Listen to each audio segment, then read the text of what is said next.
time to get my asshole tore out with the biaxial dice sets. These dice sets are not compatible with the chopper or horizontal spinning toss techniques. That's the 2v3 being cross sections. However, let's just have some fun, shits and giggles. Here we go.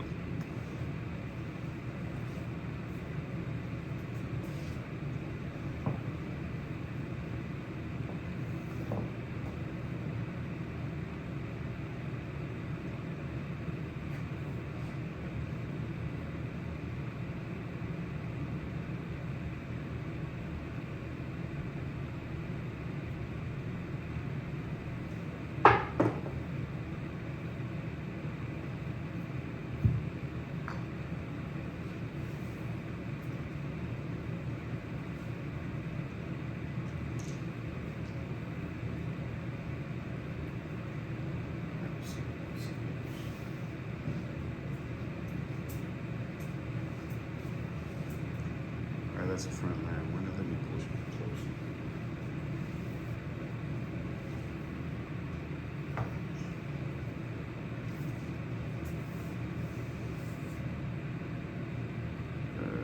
Right, you can see it. All right, come on.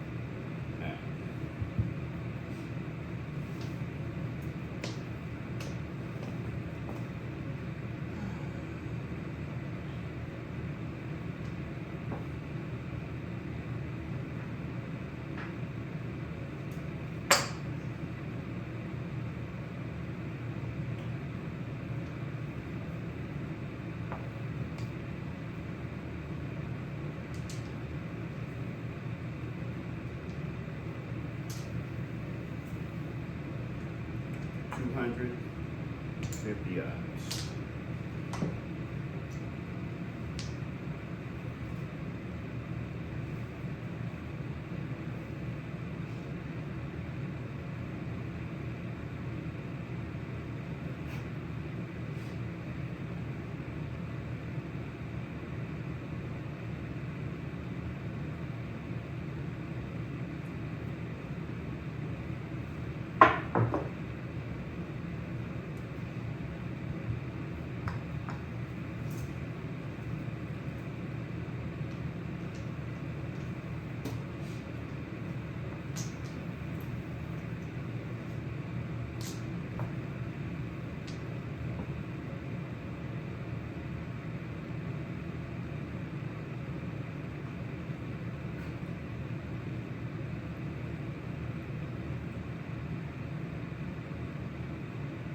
280.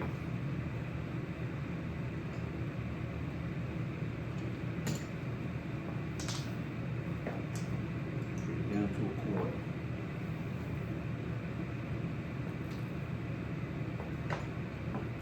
And 30 hours.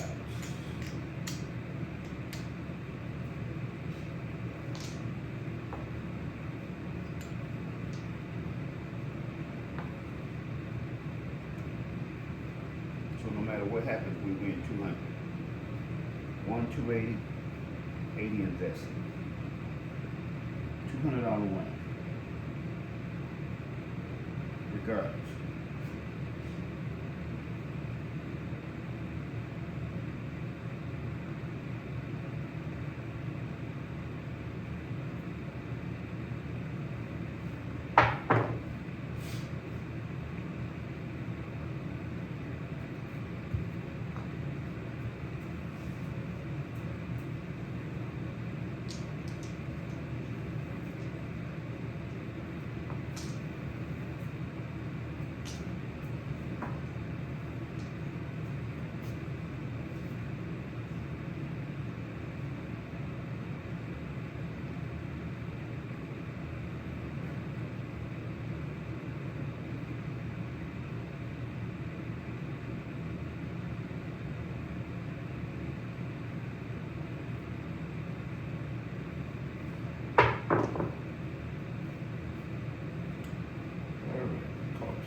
Alright, so if I was the point, I got 100 on odds, $25 pass line bet, 300 on the sister number, and here's my mode of thinking, which of course, I mean, it is what it is.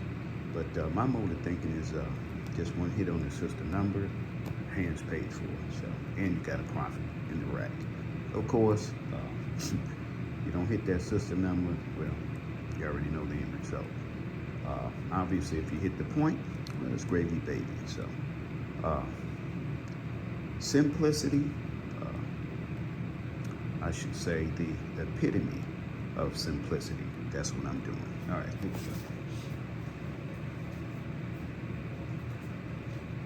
Two numbers.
All right, so I got 4 as the point.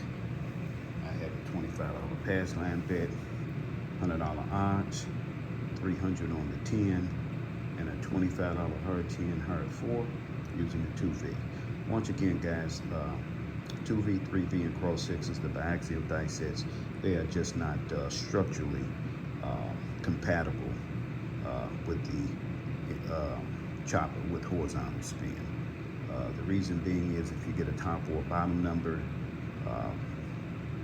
there's a top number result with a side number on the other die.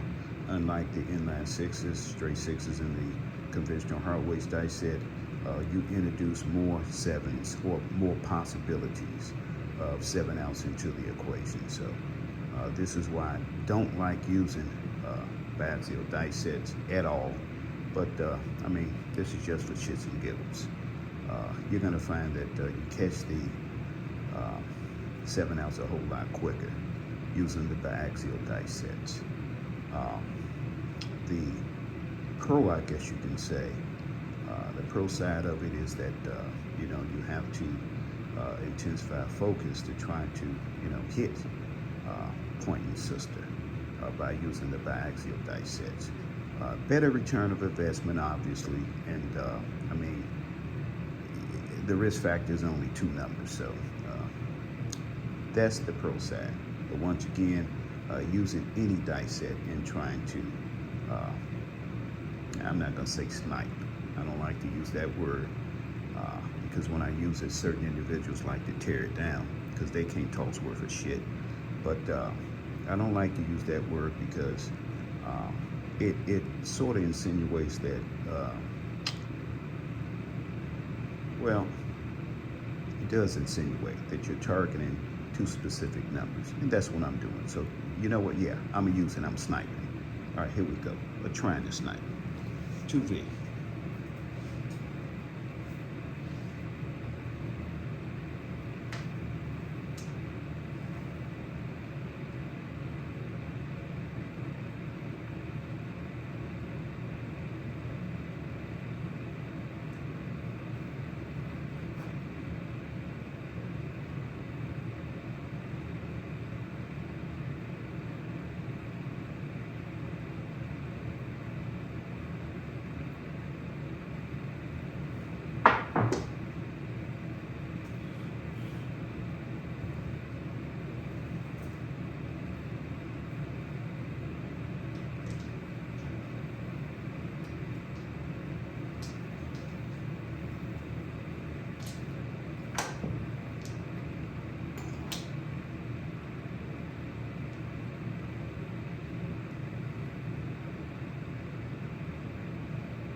Again.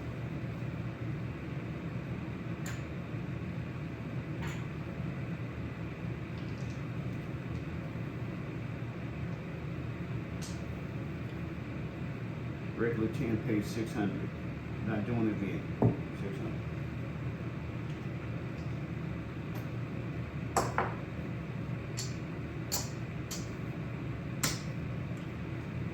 I'm gonna regress.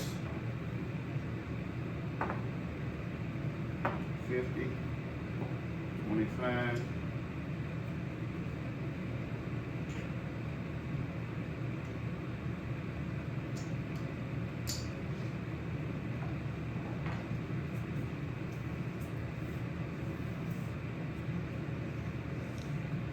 All right, so I just got paid 1 to 10. Had 300 on it. It paid 600. Actually, I think it's 570 because I think it's a 5% VIG, which I think is 30 bucks. So, but anyway, it's just a simulated session, so I'm not gonna do the VIG. But I think the VIG, somebody might be able to correct me in the comment section of the video. I think the VIG on a $600 win payout, I should say, is I think it's 5%, which it's gonna be 30 bucks. I do believe. You guys can correct me if I'm wrong. All right, and I did lose on the hard 10, $25. I had 25 on the hard 10 and the hard 4. So now I have $50 on the 10 because I regressed. $50 10. I have $25 on the odds, and I have a $10 hard 10 and a $10 hard 4. All right, let me say this, guys. You're gonna have a lot of disappointment this way, playing this way. And the reason being is, not all the time, but sometimes you're gonna have to have the discipline to watch numbers go by that you don't have anything waging on. I'll call it noise. So you're gonna have to be able to sustain or ignore. You're gonna have to be able to ignore and sustain the noise. And the noise is numbers that you're tossing that you don't have anything waging on. That's where the discipline comes in. Of course, discipline is very, very hard. When you're on roll number 19 and maybe you've only gotten one hit on the sister number or no hits at all, and you're going into roll number 20, you haven't collected that one nickel. That's the hard part. But once again, I believe it teaches you discipline. It's a better return of investment, and it helps to intensify focus using a particular dice set to either zero in. I'm not going to say, well, I said snipe before, so let's just say zero in on the point or the sister number. That's what it's all about. Obviously, it would behoove you to start the hand with more. I would say 2 to 3 times whatever the table minimum is. Put that on the sister number, one hit, boom, you paid for the hand. Or you can, I guess you can say, do it the conventional way and just put table minimum on the sister number. But of course, you sort of don't. I don't advise doing that because worst case scenario, you're still gonna lose a little bit on the hand. So I would advise at least 2 times minimum on the sister number, preferably 4 to 5 times if you can afford it. Or I should say, if I can afford it. And then maybe a minimum on the odds. Of course, if you hit the point, hey, gravy baby. If you don't and you hit that sister number, 2 to 3 times whatever the table minimum is, hands paid for. So, all right, let's continue.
with just one hit.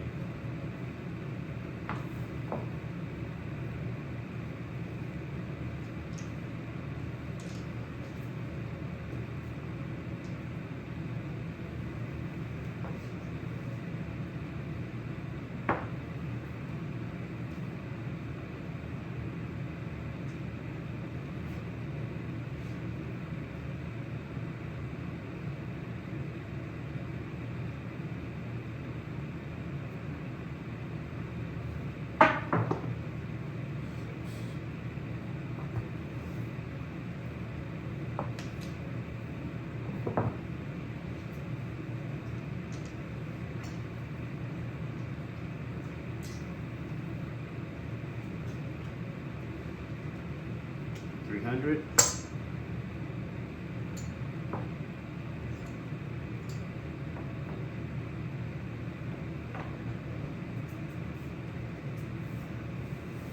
All right, so point is 6. I have 300 on the 8, sister number, 100 on odds, $25 hard 6, hard 8, and like I said, just one hit, and you're good to go. Matter of fact, I want to call this one hit can't miss, or just say one hit to profit. So, because once again, obviously, if you hit the sister number, which is the 8, man, that's 350. If you hit the point, obviously, you know, you got 120 in the back, 25 in the front, 145 total. So, my objective is to, you know, at least hit that sister number one time. And once again, you don't have to bet, you know, a large amount on the sister number, but I would recommend at least 2 times the minimum. That way, if you get that one hit, I mean, the hand's paid for, plus you got, you know, a little small profit in your rack. So, all right, once again, hey, you don't have to go that way. I only got, you know, what, one hit on the, I think the point was 9. I think, yeah, I got a hit on the 5. And then 7 out, and then caught a point of 4. Got one hit on the 10, one hit on the 10 and 7 out. So I just believe, me personally, most of my hands are going to be relatively short, especially when I use the biaxial dice sets, because they're not structurally advantageous to the horizontally spinning toss techniques. Once again, the reason being is if you get a top or bottom number along with a side number when using the biaxial dice sets, it's kryptonite. You introduce more possibilities for that 7 out to show. Obviously, you can just go to the inline 6s, straight 6s, or the conventional hard waist dice set, but you know, that way you're just sort of trying to toss a long hand, because you're not using a specific dice set to zero in on a number. But in terms of return of investment and risk management, it's still a good thing to do, because I mean, you're only, you know, wagering on 2 numbers if you bet point and sister. So what I'm saying is, you don't necessarily have to use the biaxial dice sets, you know, when you're betting point and sister. But I just like to use them because it helps me to concentrate, to focus more on 2 specific numbers, as opposed to just trying to, you know, toss a long hand. So, all right, here we go. And I will say, obviously, when you don't get no hits at all, that's just disastrous. The only saving grace to this is that, you know, if you bet more on the sister number, you get one hit. I mean, you know, you're good the whole rest of the hand. All right. Here we go.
Down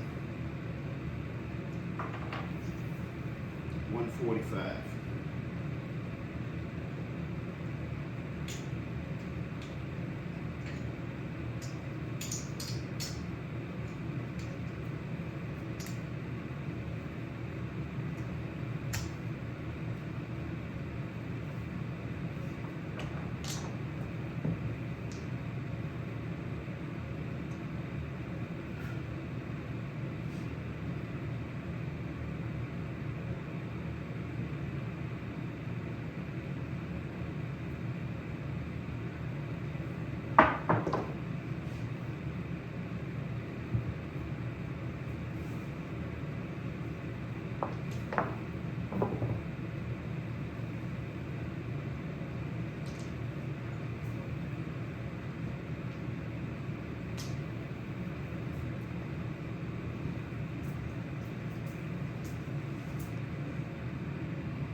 All right, I went ahead and cut that shit off, cut the heat off so I can hear, and so you guys can hear me because I know my audio is horrible.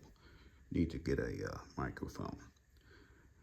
But I'm gonna say this, and I'll say this very respectfully.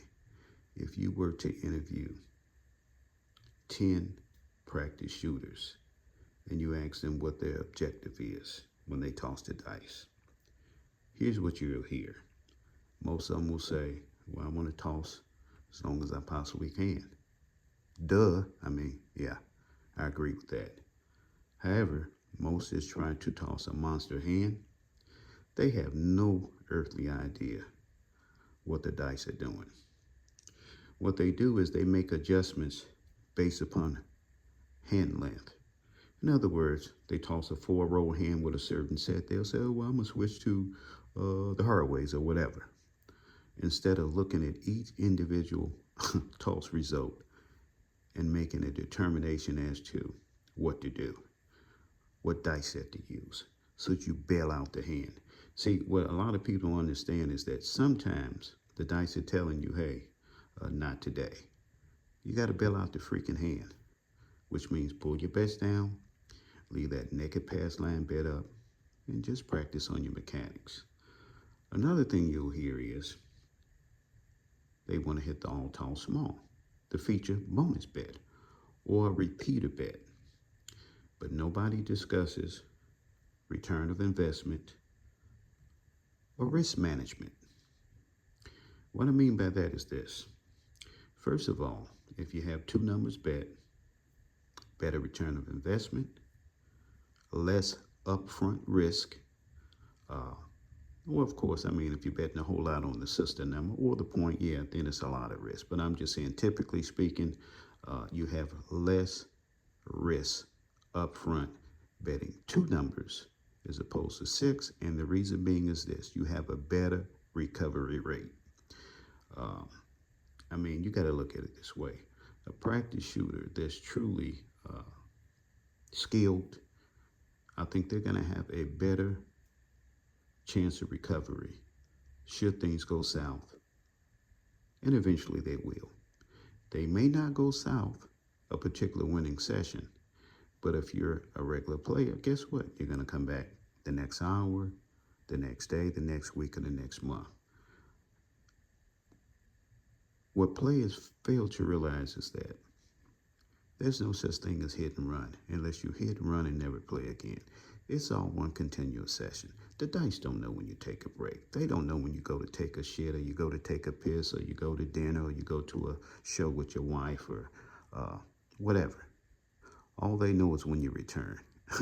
And as a practice shooter, you're going to return. So all this stuff about I hit and ran, no, what you did was you won and left. You didn't hit and run because you're going to come back and play again. But anyway, the all-across bet, it's just a horrible return of investment. It's very, very sexy when the numbers are hitting and you're pressing your bets up and everybody's happy and your racks are full and your pockets are, weighing down to the floor. Yeah, but that's the exception and not the rule. That very, very rarely occurs. So my position is be practical. Give yourself a chance to win. Um, I think greed is one of the biggest determining factors as to why players, myself included, uh, I was once very greedy, and it cost me dearly. Lost a lot of money. I call it chasing the ghost, and that's basically what most practice shooters do: is they chase a ghost. They chase a non-existent entity, you know, uh, that they'll never capture. If you look at all the live videos on TV, whether it's a um, practice, um, well, I should say a group of practice shooters, or just, casual players.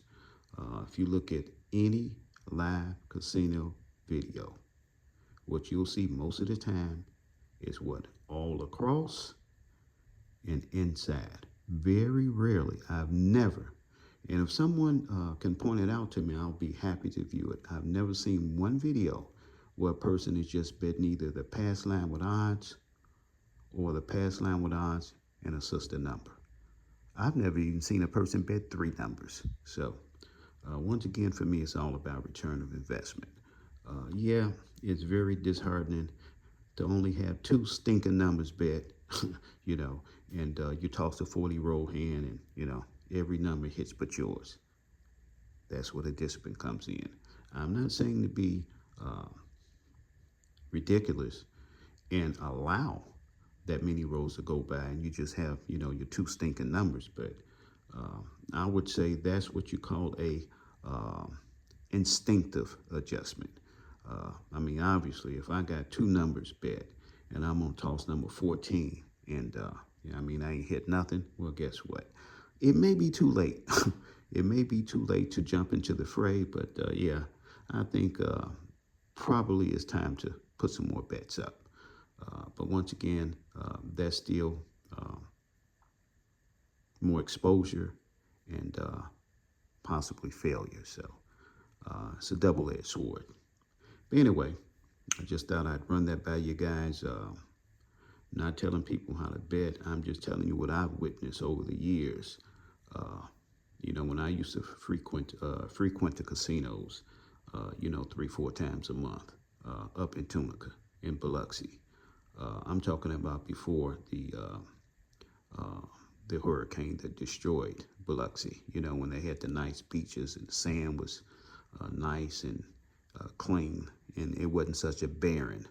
Uh, and I'm not, knocking Biloxi, but when I used to frequent Biloxi, they had two grands on each end of the strip. A lot of you guys probably don't remember that. I'm speaking way back in the 90s. Yeah, they had two grands on each end of the strip in Biloxi. So, but anyway, let me go ahead and finish, because I will rattle on and on and on again about what I witnessed. And the only reason I say these things, guys, is to possibly save some of you guys from some of the mistakes I've made in the past. It's very exciting when you have all that action on the table and the numbers are hitting and you're getting paid left and right and pressing bets, but eventually that's just going to come to an end. Those short rolls are going to catch you eventually, and boom. Any and all profits that you've acquired going to be completely decimated. That's just what it is. But anyway, five's my point. I'm going to put 200 on a 9 and 100 on odds, and let's see what happens. And I'm going to use a modified 3V dice set. I'm doing a 6-3-3-2, which shows, let me show you guys this dice set. It shows 5s and 9s all the way around, but I always turn my bottom die one click. So it is a 6-3-3-2 dice set, but when I configure it, the way I set it up, it's not going to look like a 6-3-3-2. But it shows 5s and 9s all the way around the conventional way. It's just a modified 3V dice set. I'm going to show it to you guys.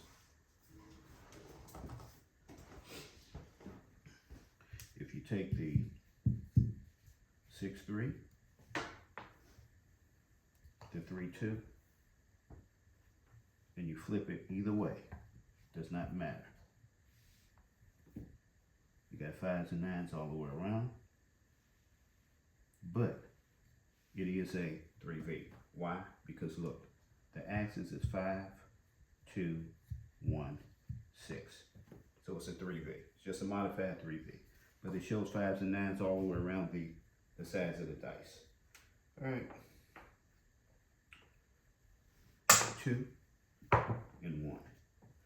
And my objective, obviously, if I can just get one hit, I'm good. Now, you don't have to put 200 up there. It's a $25 table. Hell, put 50 up there, or put 75. One hit, hands paid for, profit in the rack, a little bit of profit, good to go. Or you can do 50. 50 pays 70, okay? So what you can do, reduce down to a quarter, put a quarter here, and you're about even, so. All right, here we go. But if all possible, try to put at least 2 times more, or 2.5 times more on the sister number in case it hits. Because if it hits just one time, I mean, you paid.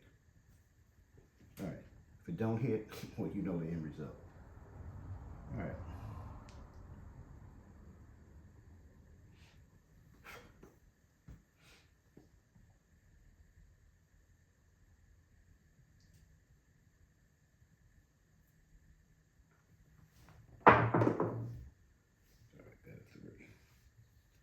That was a bad release. You can hear the pitter patter. Dice didn't land flat. They did not land flat. And that's the thing about this toss. They much pancake. The dice must pancake in, which is completely flat. I like to call it pancakes, no syrup. Right? Pancakes with no syrup, which means a flat landing, no dice scatter.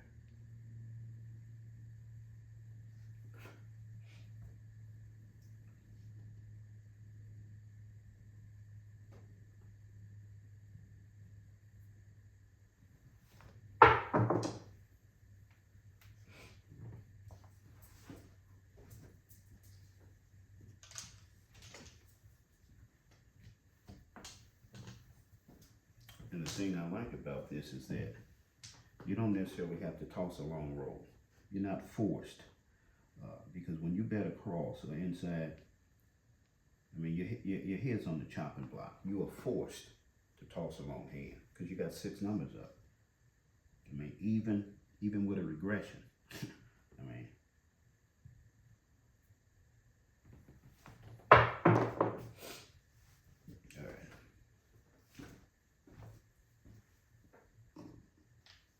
See what I mean? I don't have to go this way. This could have been a 7 out. I'm not saying that this is some kind of magic dust, or abracadabra, or hocus pocus. I'm not saying that. All I'm saying is you get one hit on that sister number. If you bet it properly from the start, you got a little bit of profit in the rack, or worst case scenario, you break even or lose just a fraction of your initial investment.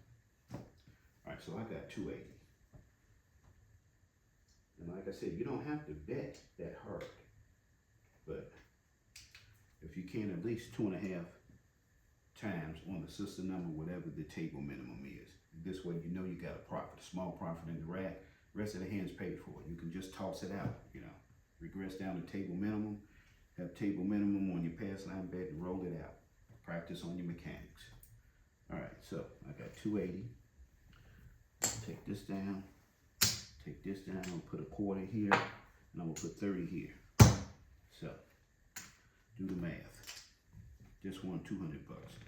Won 280, I got 80 invested.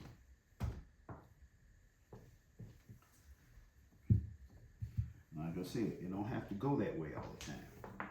You know, I mean, you can 7 out, 7 out, 7 out. But one thing about it, every time I 7 out, I'm only down 2 numbers. You guys are down 6 numbers across or 4 numbers across. I ain't doing it.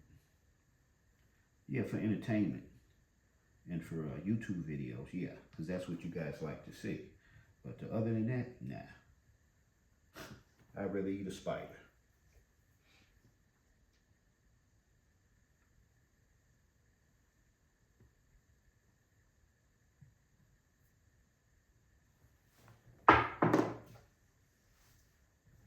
Now, a lot of you gonna say, oh, if you would have pressed, or if you would have half pressed, yeah, what if you'd have 7 out? So yeah, I got another hit. And of course, it would have been sweet if I could have pressed or left it up again and got another hit. But I mean, for what? Why re-enter a race that you've already won? Don't make sense. All right, but that's another 35. So what I'm gonna do, put that shit in the rack. Sure am. That's ammunition for a rainy day. What's the rainy day? Them 0.7 ounce and 4 and 5 roll hands, where you don't get shit. All right. It's gonna be the last hand too.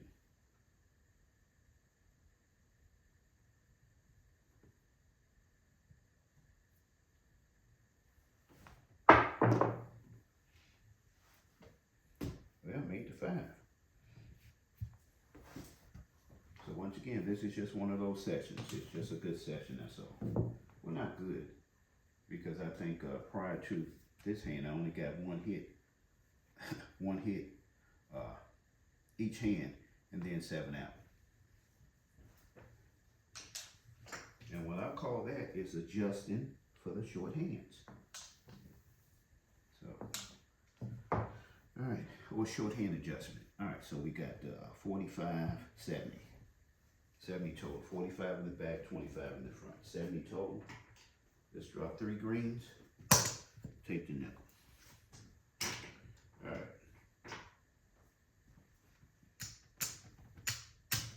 So,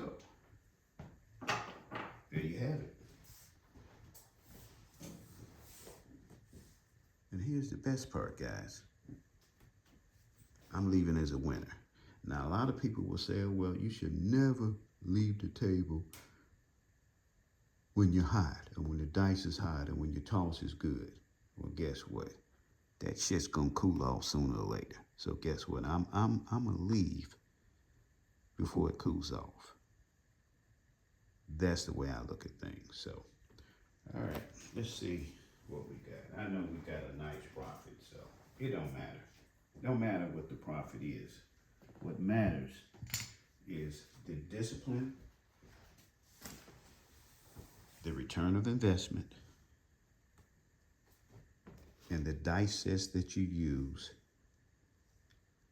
to try to zero in on the point and the sister number. Once again, there is absolutely nothing wrong with using a structurally compatible dice set with the toss technique that you're using. I'm using horizontal spin. And anybody with any common sense knows that when you use a biaxial dice set with horizontal spin, you introduce more 7s into the equation as opposed to using a hard ways, inline 6s, or straight 6s dice set. And let me show you what I mean. And I'm going to show you this with the, well, I'm just going to use the hard ways dice set. And for one demonstration, and for the other illustration, and for the other illustration, I'm going to use the 3V dice set. Because guess what? When I use the hard ways dice set, the same structural vantage, I'm not going to say advantage, I'm going to say vantage. It's the same with the straight 6s and the inline 6s dice set. No, as a matter of fact, I'm going to use the inline 6s dice set, but it's structurally the same as the straight 6s and the conventional hard ways dice set. I'm going to use the 3V dice set as a biaxial illustration. And the 2V and the cross 6s works the same way structurally as a biaxial dice set with the cross 6s and the 2V. All right. So I'm gonna explain to you guys and show you with the big dice why the hard ways, inline sixes, and straight sixes dice sets are more structurally compatible with horizontal spin. Here we go.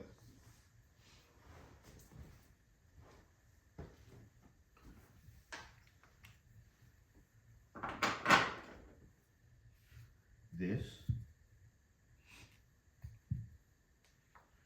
is the inline sixes dice set. 4-3, 4-3 axis. Stacked, right?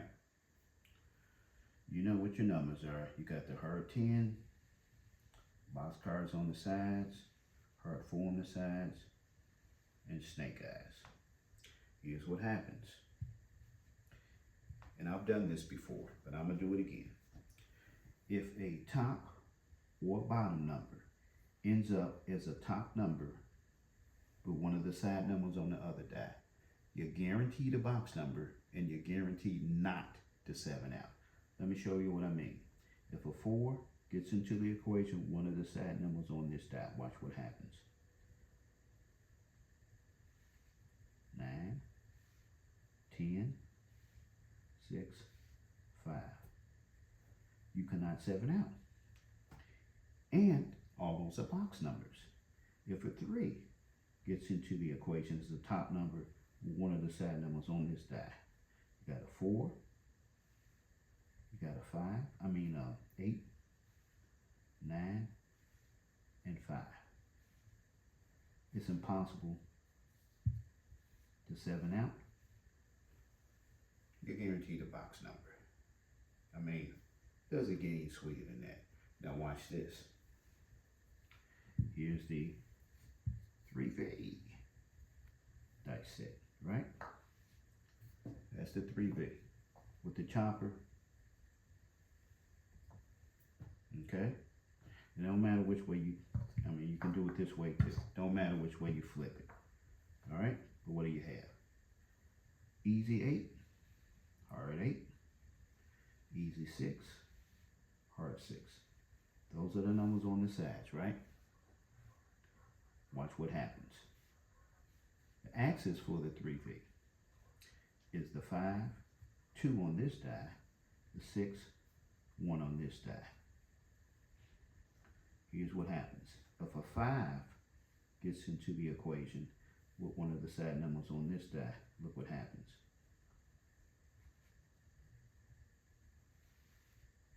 You got 5, 2, 7, and you know what's on the back. You got 2 5 7s, right?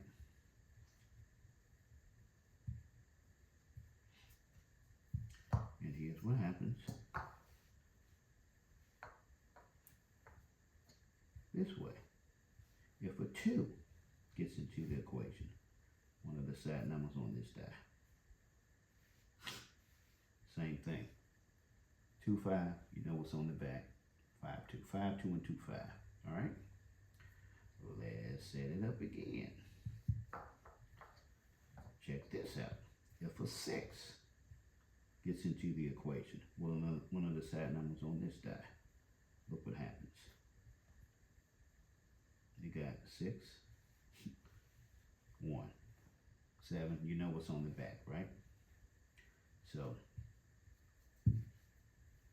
very dangerous dice set, right? If a 1 gets into the equation, one of the side numbers on this die, look what happens. 6, 1, and you know what's on the back. The 2V cross sixes work the same way. So this is why for the inline sixes, for the chopper, using horizontal spin, you want to use the inline sixes, the conventional hardways dice set, or the straight sixes dice set. Because if a top or bottom number gets into the equation with one of the side numbers on the other die, it's impossible to 7 out. With the inline sixes, you're guaranteed a box number. If that happens, if a top or bottom number enters into the equation with one of the side numbers on the other die. That's the advantage, the structural advantage for using the inline sixes because you're guaranteed not only not the 7 out, you're guaranteed a box number. However, with the hard weights die set and the straight sixes die set, yes, you still are guaranteed not the 7 out if a top or bottom number comes into the equation with one of the side numbers on the other die. The only difference is with those die sets, the straight sixes and the hard weights die set, a top or bottom number with a side number can result with either a 11 or a 3, which are trash numbers. Those are not numbers that's compatible if you're, betting place bets. With the crapless, yeah, it's a good thing. But those die sets, the hard weights die set and the straight sixes die set, a top or a bottom number with a side can result with a 3 on 11, which are no good betting place bets. Once again, axial die sets, I just explained to you why they are dangerous using side spear, because it's just the opposite of the hard weights, inline sixes, or the straight sixes die set. You do not want a top or bottom number to end up as a top number with one of the side numbers on the other die, because you catch the 7 a whole lot quicker. Let me show you guys again. 3V. Remember the 2V, cross sixes, 7s are in the same place. It's the same 7s. Well, it's not the same 7s, but it's structurally the same. The 7s are going to be in the same spots, just different numbers. All right, so here you go. All right, and I can just do it this way. Let me show you a simple way. If this number gets into the equation, boom, okay, and then look at the top. There's 7s everywhere. Watch this. If this number gets into the equation, boom, boom. So it's 7 out city. Let me show you guys too, just so you'll know. It's the same thing with the 2V and the cross sixes. It's the same thing. All right, this is the 2V stacked. Look, top number, bam, bam, bam. So that's the problem with the biaxial die sets using horizontal spin. The top and bottom numbers with 2V, 3V, and cross sixes, it automatically introduces the possibility of more 7s into the equation. So there you have it. All right, guys, this is Professor Cage, as always, spinning, winning, always grinning, trying to bring you guys something that's instructive and not some kind of bullshit fairy tale land. I'm a toss a long hand. My 7 rows ratio is 8, 9, 10, and all that nonsense. Because I guarantee you one thing, that's for certain. There is not one verified. Of course, everything is self-professed with all these gurus and teachers and shit. There has not been one documented case anywhere where anyone, I don't care if it's your Superman shooter, there has not been anything that has been documented and authenticated, stamped, certified that a long-term 7 rows ratio beyond 6.5 long-term exists. And when I say 6.5, I'm being very generous. A practice shooter, and I'm just keeping it real, guys. I mean, if you got the proof, put it on the table. Long-term, an elite shooter is not going to have a 7 rows ratio long-term greater than about 6.3, maybe 6.4. And this is why it's so very hard for people to win with these 7 rows ratios that people try to inflate.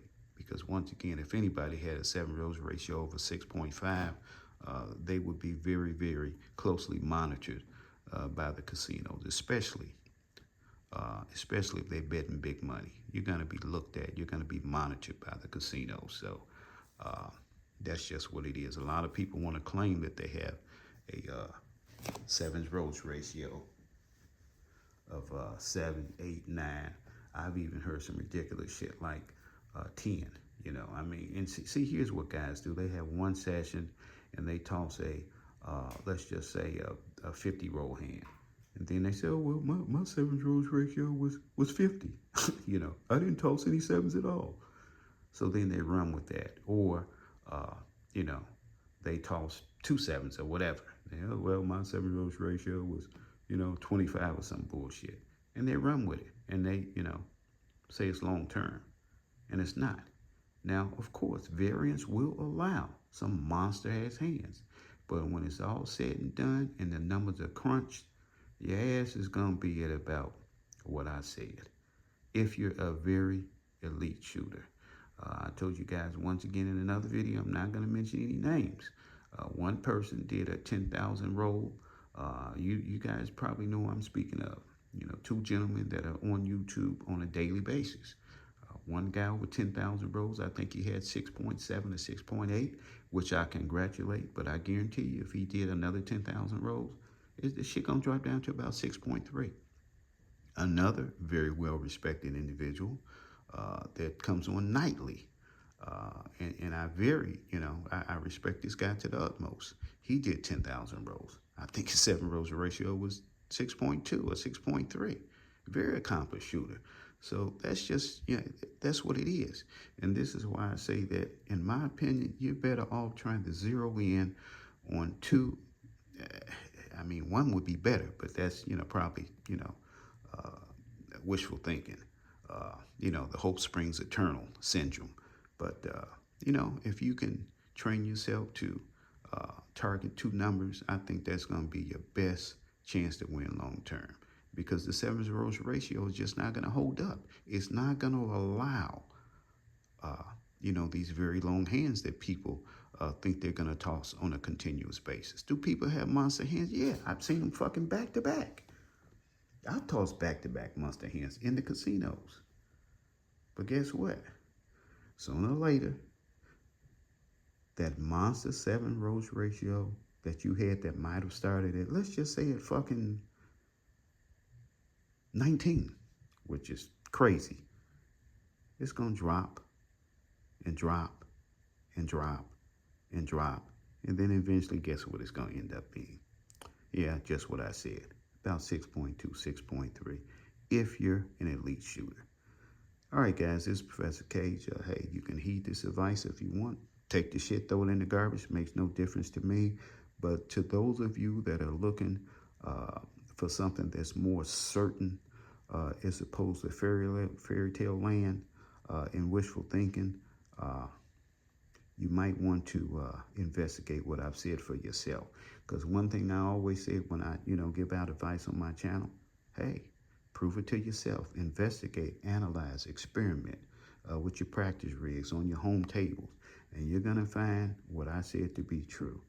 After 10,000 rolls, 15,000 rolls, if you're lucky, you might hit maybe, like this one individual did. And I'm not saying the guy's not skilled. I'm just saying that I don't believe that if he did another 10,000 rolls, that his 7 rolls ratio is still going to be about 6.8. That shit's going to drop. I would be clapping, hoping the guy does do another 6.8. Hell, I would be delighted to see him do 7. A 7 rolls ratio of 7 over 10,000 rolls. But, that's just what it is, guys. It's just the law of large numbers. It's just what it is. And here's the thing. Practice shooters always say, oh, well, if I'm going to worry about the math, then why am I practicing? I'm not saying to fucking discard the math. I'm not saying to worry about the math. I'm just saying you got to respect it. You cannot totally disregard the math because you practice every day and you think that, oh, I'm a great shooter. Man, variance. Variance is undefeated. That's right. It's the champ in all divisions. Bantamweight, lightweight, welterweight, super welterweight, middleweight, heavyweight, light heavyweight. Man, it's the reigning champion. So don't think you can outrun variance. You may can, stand there and, swing and, the battle of attrition. But you know who's going to win eventually in the long term. So, but anyway, I ran it long enough. This is Professor Cage. Hey, always spinning, winning, always grinning. And I will see you guys right here next time at the cage. I'm trying to get suited, booted, and rooted for the Biloxi Bash. All right, guys, over and out.